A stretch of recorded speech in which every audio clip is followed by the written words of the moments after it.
Hi friends, welcome to Human Biology in Tamil. Today we are going to discuss about difference between the active and passive transport. இதுக்கு முன்னாடி ஒரு previous வீடியோவில் active and passive டிரான்ஸ்போர்ட்டை பற்றி full brief வீடியோவாக ஒன்று கொடுத்துருப்போம், அதை பார்த்துருப்பீங்க. இதில் டிஃப்ரென்ஸ் மட்டும் நம்ம பார்ப்போம். ஆக்டிவில் எனர்ஜி தேவைப்படும், பாசிவில் எனர்ஜி தேவைப்படாது. ஆக்டிவில் required for the transportation of all the molecules such as proteins, large cells and ions இதெல்லாம் தான் டிரான்ஸ்போர்ட் பண்ணும்.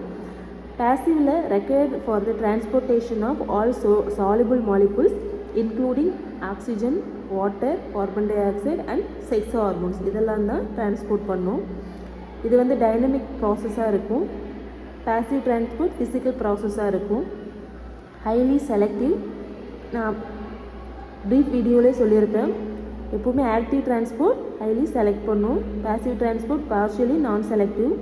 Rapid process, comparatively slow process.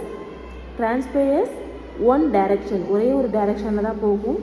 Passive transport அப்படி இருக்காது, டிரான்ஸ்பயர்ஸ் பை டைரக்ஷனலி.